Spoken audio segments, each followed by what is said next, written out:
A partir del Tratado de Utrecht, España se ve obligada a hacerle una concesión a Inglaterra. Inglaterra adquiere la prerrogativa de instalar asientos comerciales en distintos lugares de las colonias americanas de España. Ese comercio tenía que ver con la esclavitud. Inglaterra durante más de 200 años se dedicó a secuestrar personas en África, traerlas por la fuerza a América y venderlas como esclavos. Entonces Inglaterra puso asientos de venta de esclavos, de personas secuestradas. Inglaterra también se dedicó a la trata de personas. Así también fue generando su riqueza.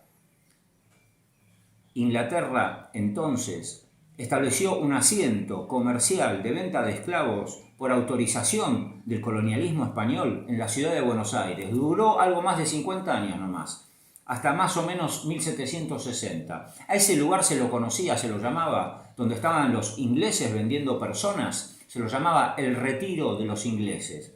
Y ahí quedó el nombre del que actualmente es el barrio de Retiro, en Buenos Aires, la capital federal de la Argentina. Ahí donde después los ingleses pusieron su Torre de los Ingleses, en Retiro, donde estaba el asiento esclavista de los ingleses que vendían personas secuestradas en África. El Retiro de los Ingleses era el asiento comercial de los ingleses para vender esclavos en el 1700 en Buenos Aires. Ahí donde pusieron la Torre de los Ingleses como arco de triunfo sobre los ingleses, de los ingleses sobre nosotros. A modo de arco de triunfo de los ingleses sobre nosotros está esa Torre de los Ingleses al día de hoy en Retiro.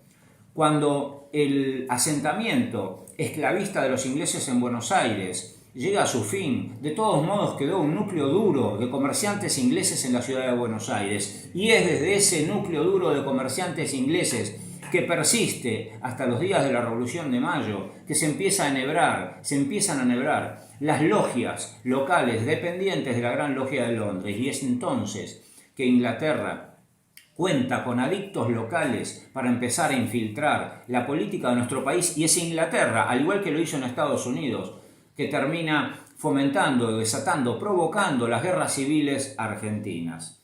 Los agentes locales de esas logias pro-inglesas que hay en Buenos Aires son adoctrinados en el nazi-darwinismo, por el cual ellos se ven a sí mismos, estos agentes logistas, estos bungadines, cipayos, se ven a sí mismos como agentes de la civilización e cometen el error de identificar a Inglaterra como el país abanderado de la civilización y del progreso.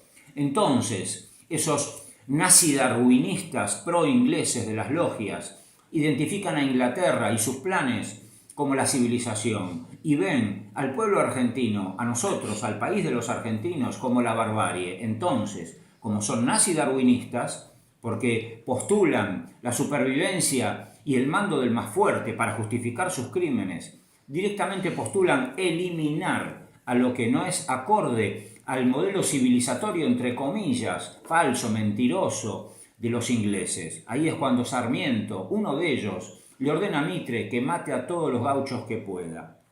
Frente a eso, José de San Martín, el líder de la nación argentina, que acerca posiciones con los caudillos, con Güemes, con Estanislao López, con José Artigas, y que se hace el mismo caudillo en Cuyo para proclamar la independencia y vencer el obstáculo que persistentemente estaban planteando los ingleses a nuestra emancipación. ¿Por qué? Porque, entre otras cosas, porque en momentos en que Napoleón Bonaparte ocupa España, Inglaterra pasa a boicotear rápidamente cualquier intento independentista nuestro, porque promueve un acercamiento entre Buenos Aires y la corona española, y entre otras cosas también con el virrey Elío y Vigodet de Montevideo, porque quieren que todos los recursos de España sean dirigidos a pelear contra Napoleón Bonaparte. Ahí es cuando el primer triunvirato rivadaviano, dirigido por los logistas, hace un pacto con el virrey de Montevideo, el virrey español colonialista que está en Montevideo, hace un pacto por el cual Buenos Aires se obliga a ayudar a España económicamente en la guerra contra España. Se obliga a Buenos Aires a sacar las tropas de la banda oriental que estaban luchando con Artigas por la liberación de la banda oriental. se obliga el gobierno de Buenos Aires a permitir el libre ingreso de las mercancías inglesas a la Argentina, es decir, la libre destrucción de nuestra economía a manos de la revolución industrial de los ingleses. Y además, el gobierno de Buenos Aires se obliga con ese pacto ordenado a instancias de Inglaterra, ese pacto que hacen con el virrey colonialista español de Montevideo. Buenos Aires, el primer triunvirato de Rivadavia, se obliga a mandar diputados nuestros a las Cortes españoles, reinsertándonos en la llamada nación española, lo que implicaba traicionar a la Revolución de Mayo y dar por concluida la Revolución Nacional en la Argentina. Se terminó la patria de los argentinos, significa ese pacto. Ahí es cuando la patria, los argentinos, se rebelan de dos maneras triunfalmente.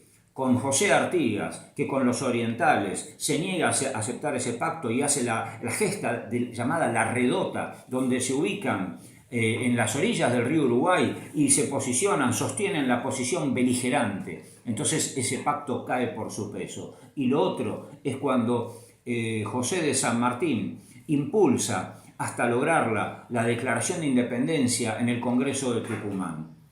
Entre San Martín y Artigas se vence la entrega de los logistas que se habían infiltrado en la Revolución de Mayo al servicio de los intereses de Inglaterra y en contra de la Revolución Nacional Argentina.